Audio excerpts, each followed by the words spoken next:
Hello friends, എൻ്റെ മറ്റൊരു വീഡിയോയിലേക്ക് എല്ലാവർക്കും സ്വാഗതം. ഇന്ന് ഞാനൊരു ഈസി പനീർ കറിയുടെ റെസിപ്പി ആയിട്ടാണ് വന്നിരിക്കുന്നത്. നമുക്ക് എങ്ങനെയാണ് പനീർ കറി ഉണ്ടാക്കുന്നതെന്ന് നമുക്ക് വീഡിയോയിലൂടെ കാണാം. എൻ്റെ ഈ കുഞ്ഞു ചാനൽ ആദ്യമായിട്ട് കാണുന്നവരുണ്ടെങ്കിൽ പ്ലീസ് സബ്സ്ക്രൈബ് ചെയ്യുക.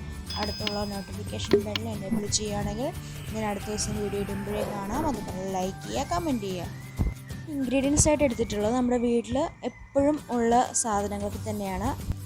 ആദ്യം തന്നെ ഒരു സവാള എടുത്തിട്ടുണ്ട്, പിന്നെ ഒരു തക്കാളി, പിന്നെ 2 അല്ലി വെളുത്തുള്ളി, ഒരു ചെറിയ കഷ്ണം ഇഞ്ചി, പിന്നെ കുറച്ച് കാഷ്യൂ, 2 ഏലയ്ക്ക, ഒരു കറുവാപ്പട്ട ഇല, പിന്നെ ആവശ്യത്തിനനുസരിച്ച് പനീർ. സവാളയും തക്കാളിയും വെളുത്തുള്ളി ഇഞ്ചിയൊക്കെ നല്ല ചെറുതായി അരിഞ്ഞെടുത്തിട്ടുണ്ട്. ഒരു പാൻ വയ്ക്കുക. ഗ്യാസ് ഓൺ ആക്കിയതിന് ശേഷം നമ്മൾ ഒരു 1 ടീസ്പൂൺ ബട്ടർ ആഡ് ചെയ്യുക. ആ ബട്ടർ ഒന്ന് മെൽറ്റ് ആയതിനു ശേഷം നമ്മൾ എടുത്ത് വെച്ചിരിക്കുന്ന പനീർ ഒന്ന് ചെറുതായിട്ടൊന്ന് ഫ്രൈ ചെയ്തെടുക്കുക. ബ്രൗൺ കളർ ആകാൻ നിൽക്കേണ്ട, അതിന് മുമ്പ് തന്നെ ഒന്ന് ജസ്റ്റ് ഒന്ന് ഫ്രൈ ചെയ്തിട്ട് നമുക്ക് എടുക്കാവുന്നതാണ്.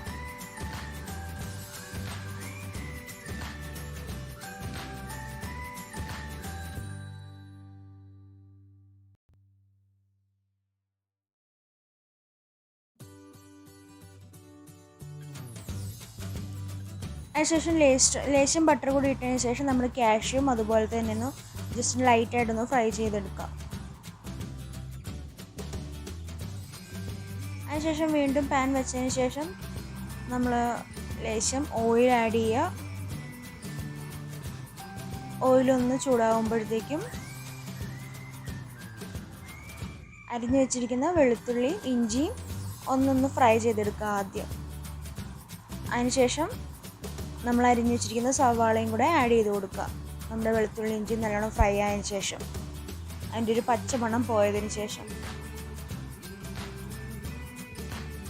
നല്ലോണം സവാള നല്ല ഫ്രൈ ചെയ്തെടുക്കുക. സവാള ഫ്രൈ ആവാനുള്ള ആവശ്യത്തിനായ പാകത്തിന് ഉപ്പും കൂടെ ആഡ് ചെയ്ത് കൊടുക്കുക.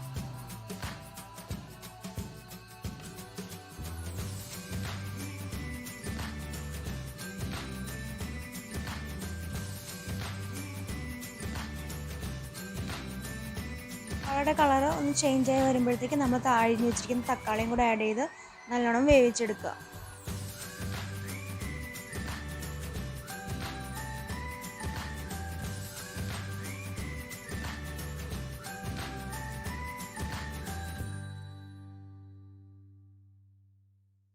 നല്ലോണം വെന്തതിന് ശേഷം ആറിയതിന് ശേഷം നമ്മൾ നല്ലോണം പേസ്റ്റ് പരുവത്തിൽ നമ്മൾ അരച്ചെടുക്കേണ്ടതാണ്.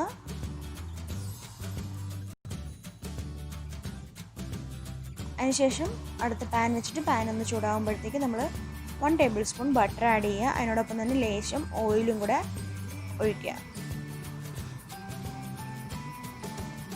അതൊന്ന് ചൂടായി വരുമ്പോഴത്തേക്കും കറുവാപ്പട്ടയിൽ ഒരെണ്ണം, 2 ഏലയ്ക്ക,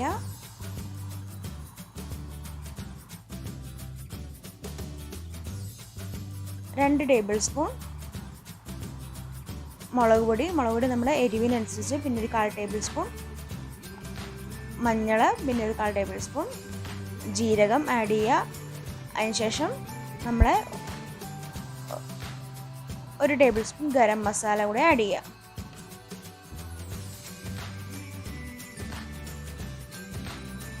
അതെല്ലാം ആഡ് ചെയ്തതിന് ശേഷം ജസ്റ്റ് ഒന്ന് ഫ്രൈ ചെയ്തെടുക്കുക.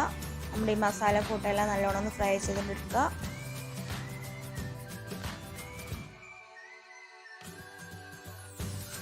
അതിനോടൊപ്പം തന്നെ ഒരു നുള്ള് കസൂരി മെത്തി ആഡ് ചെയ്യുക. അതിനുശേഷം നമ്മൾ അരച്ച് വെച്ചിരിക്കുന്ന സവാളയും തക്കാളിയൊക്കെ ഇല്ലേ, അത് ആഡ് ചെയ്ത് കൊടുക്കുക. അത് ആഡ് ചെയ്ത് നല്ലോണം മിക്സ് ചെയ്തെടുക്കുക. നമ്മുടെ ആദ്യം ആഡ് ചെയ്ത മസാല കൂട്ടുമായിട്ട് നല്ലോണം മിക്സ് ചെയ്തെടുക്കുക. നിങ്ങൾക്ക് കറിക്ക് ഗ്രേവി ആവശ്യമുണ്ടെങ്കിൽ കുറച്ച് വെള്ളം ആഡ് ചെയ്യാവുന്നതാണ്, ഇല്ലാന്നുണ്ടെങ്കിൽ ഇതുപോലെ തന്നെ എടുക്കാവുന്നതാണ്.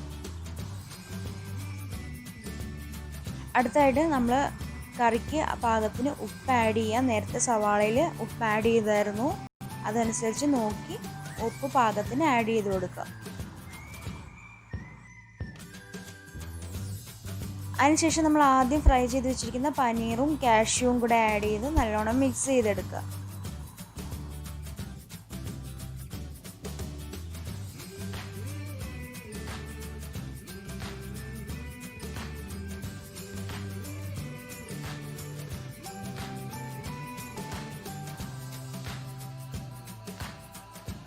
ഒന്ന് തിളച്ച് വരുമ്പോഴത്തേക്കും നമുക്ക് ഫ്ലെയിം ഓഫ് ചെയ്യാവുന്നതാണ്. നമ്മുടെ പനീർ കറി റെഡി ആയിട്ടുണ്ട്.